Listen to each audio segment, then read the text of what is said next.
All right, y'all, welcome to the Scott Horton Show.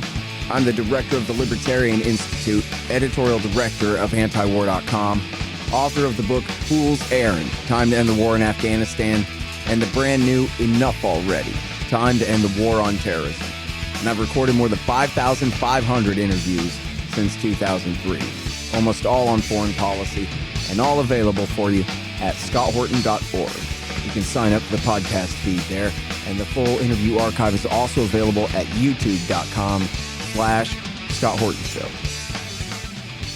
Hey, you guys, introducing Nebojsa Malic, and he is a Bosnian Serb, but he's an American, and he was for a very long time a regular writer at antiwar.com, where he wrote the column Balkan Express, and now he writes for RT, and I have a lot of questions.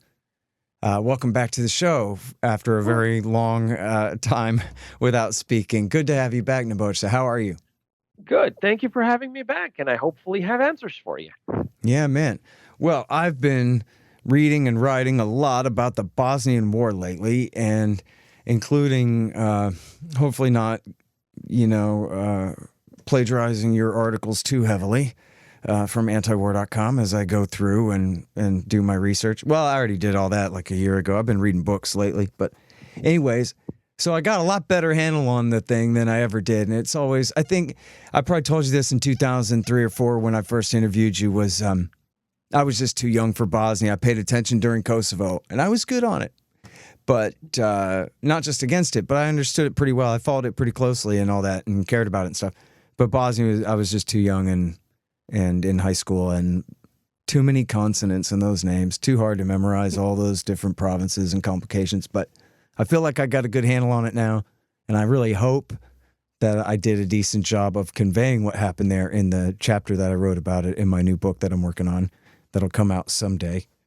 But anyway, so now that I know a lot more about it, I'm also a lot more interested in it, and also I've read some scary headlines about people threatening to kill each other over there and Joe Biden flying F-16s around. And I thought, oh, no, man, don't kick off another one of these crises in this term here. But I don't know nearly enough about what is going on. So could you give us the basic thumbnail sketch of the relationship between the Bosnian Serb Republic and the Bosnian Muslim Republic and the Bosnian Croatian Republic and however it is there now, and what the crisis is about? Okay, so super brief sketch, because this is it bores me to tears when I go into detail. There was back in 1992, Yugoslavia still existed. And Bosnia was one of its 6 constituent republics, kind of like the Soviet Union or the 50 U.S. states. And the 3 communities who live there, because there isn't a single majority community, you basically have people whose ancestors accepted Islam, came to identify as Bosnian Muslims. They've sort of had a long and winding identity road, but they eventually, the majority of them settled on this identity called Bosniak, which was introduced in 1993. And then you have people who were Orthodox Christians. They consider themselves Serbs. And just about everybody who had any sort of connection with Catholicism ended up getting classified as Croats. And in 1991-92, there was about 52% Christians and about 44% Muslims overall, Christians combined, I mean. And there wasn't really a way to create a nation state out of this. And the 3 ethnic, because democracy ended up being census, the 3 ethnic nationalist parties who ended up winning the first democratic election after communism ended up in a power sharing agreement, and they signed this deal brokered by the EU that they would, okay, the Serbs and the Croats would accept Bosnia's independence, but the Muslims would have to accept power sharing and sort of a decentralization.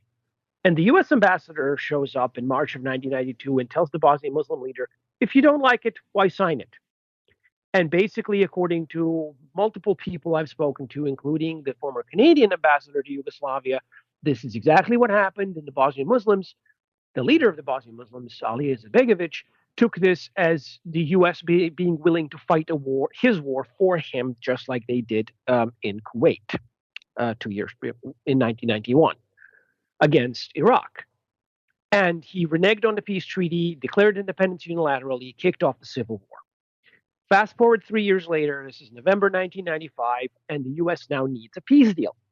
And it needs a peace deal in Bosnia on its own terms in order to sideline both the UN and the EU. And so Richard Holbrooke, the late Richard Holbrooke, is sent by Bill Clinton to browbeat people into doing this. And he, the U.S. and NATO bomb the Serbs. They give Muslims and Croats guns. They somewhat change the reality on the ground through ethnic cleansing. And then they call everybody to this Air Force base in Ohio and say, okay, now you have to sign this deal that we drew up for you. This is called the Dayton Peace Agreement. And after many, many dramatic episodes, which Holbrooke recounts in his own memoirs, that quite contradict to conventional wisdom on the entire war, the peace treaty is signed. The Bosnian Serbs accept control of half of Bosnian territory, 49% to be specific, because you know this was drafted by a lawyer. And this half of Bosnian territory is called the Republika Srpska, or the Serb Republic. And the other half is called the Federation of Bosnia and Herzegovina, which, but also in conventional parlance, was known as Federation of Bosniaks and Croats. Same spelling in the local language. And the federation is subdivided into these 10 provinces, each of which acts kind of like an independent state of its own. It's a completely dysfunctional entity. It was drafted up in Washington in 1994 as a battle alliance against the Serbs. It's never worked. That's a separate story. I'll circle back to it in a minute. So this is the setup. This is the mise en scène. And it has been, 2024, so almost 29 years, 28 years since this happened. And throughout these 28 years, Bosnia has been a protectorate of the US and NATO, effectively, not even the EU, in which a random foreigner, usually a failed European politician, is appointed the viceroy, or as they style themselves, high representative, and basically imposes the laws, alters the constitution, does whatever the hell he wants, based on these powers that were delegated to him at this conference, but nobody knows what these powers are. There's no document to this. Nobody had the powers to delegate to him. It's all very, very highly irregular. I mean, a U.S. constitutional lawyer would get hives from just hearing about this. And for the past 28 years, there's been this huge push to basically annul the Dayton Agreement without outright doing so and alter it so that Bosnia would become the centralized state run by the Bosnian Muslims, basically. And the Serbs are having none of it because they're pointed to the actual written document that says otherwise and say, that's not what it says here. And so you have the situation in which the U.S. Embassy is saying that the Serbs are behaving unconstitutionally by abiding by the actual constitution and protesting the unconstitutional acts by a randomly appointed foreigner whom the U.S. Embassy supports.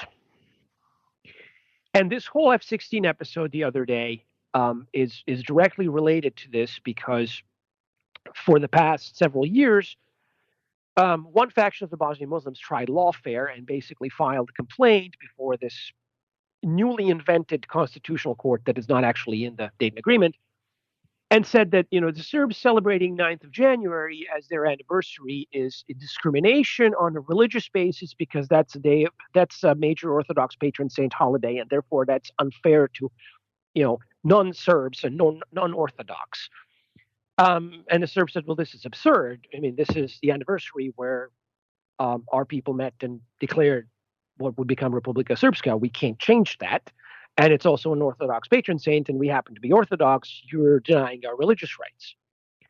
But, this fake court and this fake viceroy basically said, no, you're discriminating. This is against human rights. You're banned. And the Serbs ignored it and just went ahead and celebrated anyway.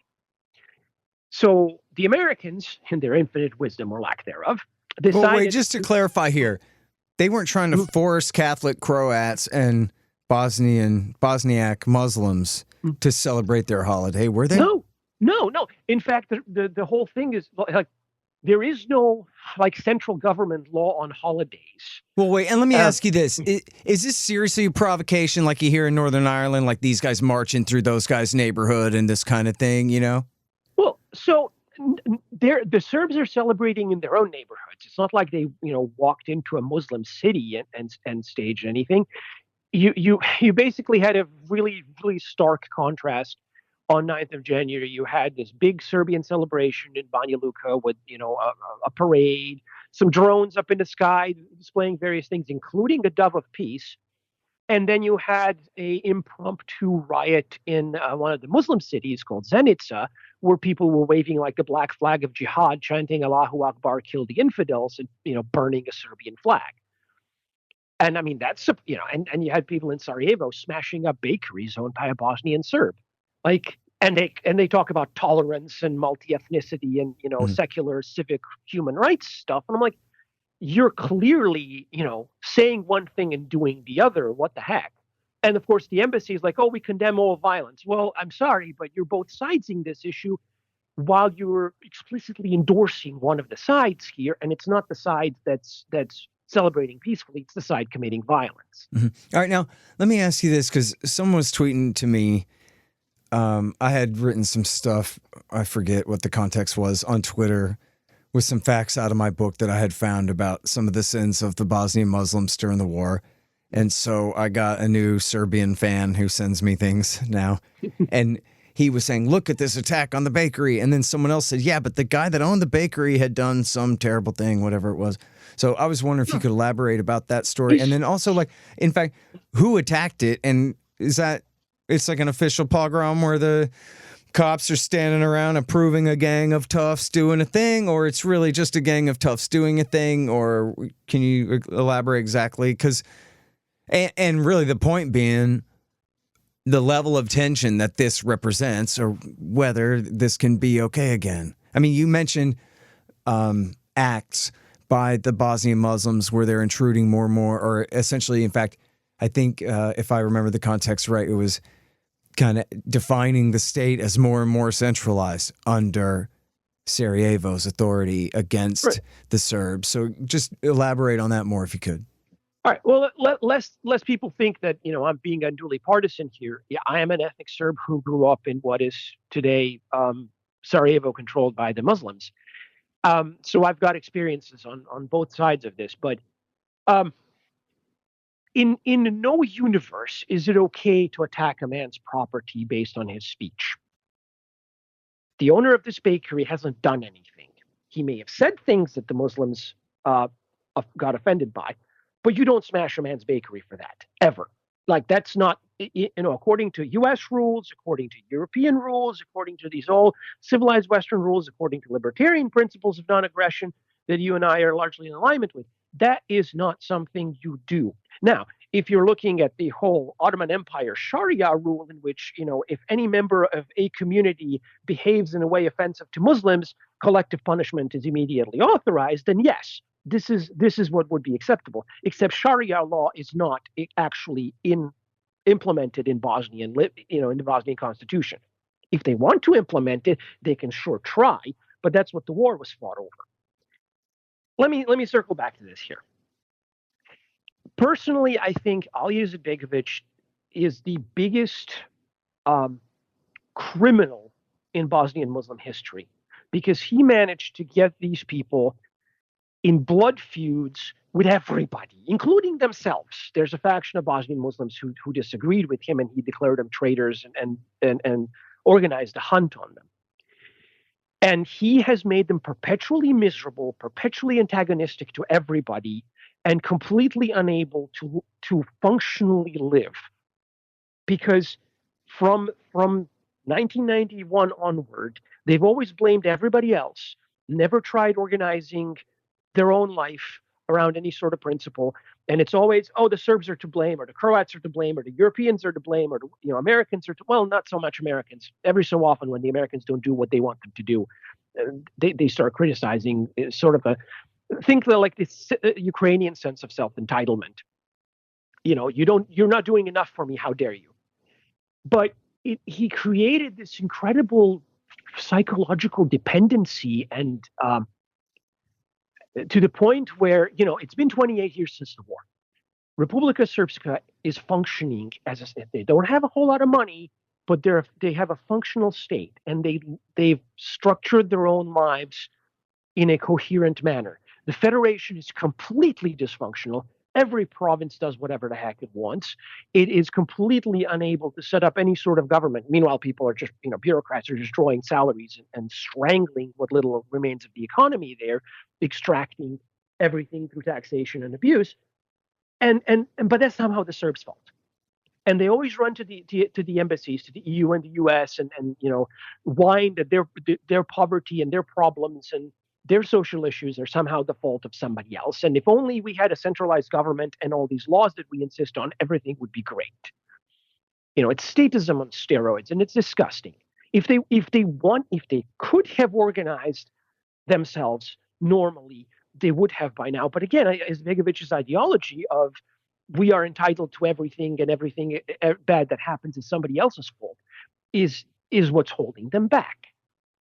And so what's happening now, one of the worst things that's happening now, this whole F-16 overflight by the embassy and this entire American agitation is more comical than threatening, in the sense that it's trying to intimidate the Serbs. The Serbs are the ones who shot F-16s before, during the 90s.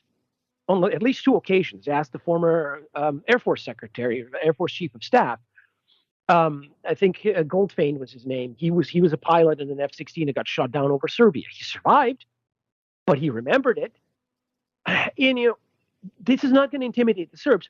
What it's going to do with this kind of irresponsible behavior by the U.S. Embassy, that's replicating the mistake of 1992, is it's going to encourage elements among the Bosnian Muslims to believe that it's okay for them to start another war because somebody else is going to fight it for them. Last time they tried this, it led to 100,000 people dead, about 60,000 of them Bosnian Muslims. So it's not just a stupid idea, it's an evil idea. And the American Embassy is directly responsible for helping encourage it. And it's shameful and it's disgraceful and needs to stop. Hey, y'all, I got a new coffee sponsor, Mundo's Artisan Coffee at mundosartisancoffee.com. When I wake up in the morning, I feel like my brain is all dried out. I need to pour a hot mug of rich, tasty coffee all over it to get it back working again, like 10W30 for the noggin. Though not necessary, it helps if the coffee tastes good. Well, Mundo's Artisan Coffee does taste good. They get the best beans from all around the world, and they don't burn them. Support the show and support your brain at mundosartisancoffee.com. Just click the link in the right margin at scotthorton.org. Hey guys, I had some wasps in my house, so I shot them to death with my trusty Bug Assault 3.0 model with the improved salt reservoir and bar safety. I don't have a deal with them, but the show does earn a kickback every time you get a Bug Assault or anything else you buy from Amazon.com by way of the link in the right-hand margin on the front page at scotthorton.org. So keep that in mind. And don't worry about the mess. Your wife will clean it up. Well, folks, sad to say, they lied us into war. All of them. World War I, World War II, Korea, Vietnam, Iraq War I, Serbia, Afghanistan, Iraq War II, Libya, Syria, Yemen. All of them. But now you can get the ebook, All the War Lies, by me for free. Just sign up for the email list at the bottom of the page at scotthorton.org or go to scotthorton.org/subscribe. Get All the War Lies by me for free, and then you'll never have to believe them again. Hey, can you talk a little bit about the leadership of the Republic Srpska now? Because I read there's a report by Dave DeCamp at antiwar.com where the quote was either brave or foolishly, ridiculously defiant, where he just said, hey, I'm not afraid of you, basically, which is, the U.S. empire can be very violent, and it sure would suck to get this thing kicked off. Like, he might have said something like, hey, I'll have my guys talk to your guys and we'll figure this out or something instead, So here's the thing. I've met Milorad Dodik many years ago at a diplomatic reception. He's a man who very carefully chooses his words. And he has always been, he started out diplomatic. Back in the 90s, he was sort of the American-backed reformer guy. And when he saw that the Americans were not serious about this and they would say one thing and do the other, and it didn't really matter what they said, but what they did, he decided that, they're not to be trusted. And when he came back into politics, he's a self-proclaimed social democrat. He runs the biggest party, strongest party in Bosnia by sheer numbers. All of Bosnia, not just Republika Srpska. He went with the platform of, I'm going to defend the Constitution. I'm going to defend the interests of Republika Srpska against people who are trying to encroach on it. And if people are offended by this, that's their problem. And he's been very, very blunt, undiplomatic even. But others have been more diplomatic, and it didn't avail them at all. It doesn't matter. Like, his behavior is not what's triggering this. His behavior is a response. And the fact that he's basically telling people to F off without saying those exact words yet, that you can't blame that for the tensions, because again, he started doing this as a response to this constant encroachment of the US-backed so-called international community 20 years ago. Yeah, but you know what, Nebojsa, I mean, look who's the president right now. It doesn't matter. Joe Biden. I mean, he was the worst guy. He might have been worse than John McCain in the Senate at the time on all of this stuff, right? Right, and he said things about the Serbs, that I can't share on a family-friendly radio show. Like, I'm just saying, listen, man, it would be wise to not unreasonably provoke a worse escalation with this kook sitting there with his finger on the button. Because once the Secretary of Defense gets out of the hospital, then the president can tell him to tell guys to blow that place up. Right, with what? That's the issue. Have you seen what happened off the coast of Yemen lately? There was supposed to be this big armada that was going to, secure freedom of navigation in the Red Sea. How's that going exactly, Pentagon? Like, I mean, that's like going to the Houthis and saying, could you guys be a little bit more polite? That's not going to happen. I'm not saying the Serbs are the Houthis, but, they've been pushed far enough. I certainly understand. Like, would I want them to be more diplomatic? Maybe, but has that accomplished anything? It hasn't. Well, don't get me wrong. I mean, I'm not saying that he would win again, make the Houthis bend to his will any more than he could make the Serbs bend to his will. But he can still drop high explosives all over you anyway, Well, I mean, they can try. I'm not so confident about NATO's ability to wage war at this point. Not after 2 years of sending every scrap of ammunition they've had to Kiev. But honestly, here's the thing, and this is maybe me speaking as an ethnic Serb whose ancestors lived in Bosnia and who've been exposed to various benefits of European civilization as administered by the Austria-Hungary and benefits of Oriental civilization as administered by the Ottoman Turks. There comes a point where you just have to say no, and the basic, liberty begins with freedom begins with the ability to say no, I won't. If you're unable to disagree, if you're unable to withdraw consent, are you really truly free? You're not. And the Bosnian Serbs value freedom over their lives, and that has always been so. And Dodik has spelled it out. So maybe this is a radical idea for a lot of people around the world. Yeah. But what they're saying right now is they've explicitly said, we don't want war. We don't want anybody else's land or powers or, authorities. We just want what is our own, what is guaranteed by this Constitution, what has been usurped illegally by people who are not, who have no authority to do so, who are falsely claiming to be things that they're not. Specifically, this German politician, former agriculture minister, Christian Schmidt, who claims to be the high representative of the international community. But what is this? What is the international community? Who appoints him? What powers do they have in order to delegate? And none of this actually exists. It's all a mirage. And, people have tolerated it for years because they had, they were told they had to. Well, they've come to the end of their rope and decided, no, we don't have to tolerate this. You have no power here. And sitting in Sarajevo shrieking about it. But what is he going to do? Start a war? Yeah, I hope not. I'll tell you, when this Israel-Palestine stuff kicked off again, worse in October, and I was just saying, ceasefire, just stop the thing. And someone was saying how unreasonable that was. And a Bosnian Serb entered the chat and said, hey, look, Bosnian Serb here. Let me tell you, step one is just stop killing people. You know, we could get up every day and nurse that grudge from that time that our brother or our brother-in-law or whoever it was got killed. That we could go slit a throat and keep this thing going or not. And so that's the thing. Just keep everything below that pitch and figure out a better way to proceed. And then, so this is my last question. I'm sorry, because we are pretty short on time, but I wonder that, because obviously what you say, Richard Holbrooke and Dayton and all that, I mean, they did throw the Muslims under the bus on Zepa and Srebrenica, at least, and some other things, you know, so it wasn't everything the Muslims wanted.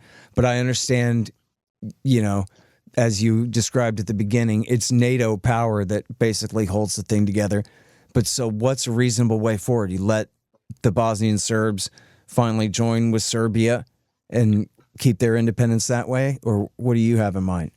I mean, literally just enforce the Constitution as written. It seems it's not even a reasonable compromise. It's literally the only solution for this to keep working. You know, again, it's the U.S. and their NATO puppets in Sarajevo, not probably off the reservation. I don't even know if this is the official policy of the State Department or the Biden administration, or if it's somebody in Sarajevo running his own private man who would be king type of foreign policy. But all it takes is enforcing the Dayton Constitution as written. That's all. No, nobody wants war. Nobody wants secession. Nobody wants conflict with either NATO or the EU or anything. Mm-hmm. All people want is for the law to be enforced as written, without any of these emanations and penumbras or the spirits or Bonn powers or this German tourist posing as the new viceroy. People are sick of this crap. If the EU could create prosperity at home, it would have. It can't. If the US was able to create peace and prosperity, it would have done so, starting at home, but also elsewhere in the world. It can't. So what gives the American ambassador the right to go to another country and orders them around how to live their lives and how to organize their affairs? It's preposterous. The embassy has overstepped its bounds. The Germans have overstepped their bounds. People need to calm down and figure out, do they want to fight a war? No, they don't. And people on both sides who are like, let's fight this out. These are people who have no idea what war was really like 30 years ago. I don't want to go through that ever again. Nobody should. Nobody who's been through that wants to go through that ever again. But as long as you have these people to whom war is what they see on television or in video games, whose source of information is things like CNN and propaganda coming out of Ukraine, and who are getting inspired by the American embassy with these stupid stunts featuring two F-16s and some forward air controllers simulating bombing runs, and think, oh, we're going to have a 24-hour war and we're going to kill all the Serbs and establish a glorious Islamic State. That is insane. And it's the U.S. Embassy promoting this, and it's Brussels promoting this, it's Washington promoting this, and they're the ones who can make it stop. Yeah, well, man, good luck to us all, especially you.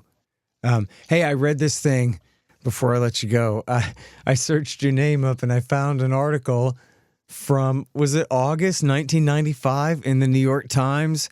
And the war is over and you just got drafted into the Muslim army, or you got your notice that prepare to be drafted or something. Do I have that right? Yeah, I think it was the New Republic actually, but yeah, it was that was accurate. I did get my draft notice. They eventually never invoked it, but yeah, I was supposed to be conscripted and sent to basic training in like October, right when the ceasefire was signed, right ahead of Dayton. So yeah, I was 18 in the year the war ended. I was 15 when it started. Again, been there the entire duration. I was in Sarajevo. I have stories for a different occasion. We're out of time now, but I've experienced war firsthand, and I don't wish it upon anybody. Yeah. And you started writing for antiwar.com in the year 2000. Yes, I did. I wrote for about 15 years before I stopped writing exclusives when I joined RT, but I still from time to time send something in. It's a great website, noble cause, and I wish everybody would support it. Yeah, man. I wish everybody would go site:/antiwar.com, Balkan Express. And in fact, no, just search Malic. It's Malic, but, there's no H, but, and because after a while, I guess we took the titles off everybody's column and it was just the Nebojsa Malic column, So, but search antiwar.com, or I think your name's in the right-hand margin there somewhere anyway. Still. Should be. Yeah. Should be still. All right. Well, look, man, thank you so much for coming back on the show. It's great to talk to you again. And let's hope everything stays only this bad and then less worse than that. So. I hope so. I hope and pray for peace, because there are people out there who know better. There's going to be hotheads everywhere at all times. The trick of civilization is not letting them prevail. Yep. Totally right. All right. Well, listen, man, thank you so much for coming back on the show, Nebojsa. Great to talk to you, man. Thanks for having me.